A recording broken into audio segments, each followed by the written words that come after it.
Hi, I'm Neil Ward-Dutton. I work for IDC in Europe, leading our AI and our automation practices. In these weekly short videos, I'm talking about recent research we've done, conversations we've had, and ideas we're exploring. A few days ago, I read an article in the Financial Times about the reintroduction and recertification of Boeing's 737 MAX aircraft. You may well remember that tragically, in 2019, two 737 MAX aircraft crashed, killing all people on board. And from those incidents, it was found that the likely reason was a piece of flight control software that, under certain conditions, would fail.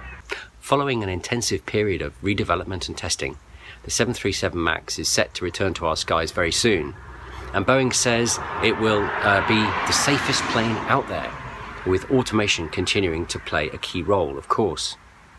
For me, the key insight of this FT article is the quote that the author uses from Lisanne Bainbridge, who was a British psychologist who authored a paper called The Ironies of Automation in the 1980s.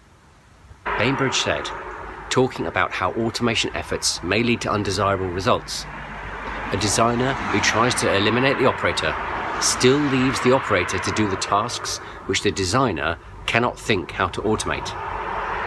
And there's a tempting narrative that says that because automation can be really helpful, the more you can automate things, the better things will be for everyone. But we have to be really careful with this. Apart from in trivial cases, automation will always be imperfect. There will be edge cases where an automated system will fail, situations that the systems designers and developers were not able to completely anticipate. And as we start to introduce more automation into work and the workplace, we have to recognize that the Pareto principle, which says that for many outcomes, roughly 80% of the consequences come from 20% of the causes, comes into play. Automating 20%, or whatever that significantly less than 100% is, of a given task of activity may yield material benefits with manageable levels of complication and heartache. The higher you try to push in terms of automation coverage, though, the more complex things become.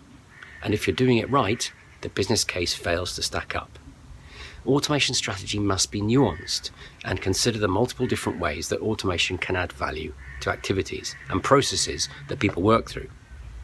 For some activities, a thorough application of automation is possible, though probably still not at 100% coverage. For most activities, it pays to think of a spectrum of approaches. At one end is standalone automation of one or two business tasks in a much broader process that is mostly carried out and driven by people. Then you have standalone intelligent automation assistance provided to humans through real-time insights, predictions and recommendations to help provide guidance and best practice for specific business tasks and decisions. And a common example here is real-time sales recommendations in a contact center environment.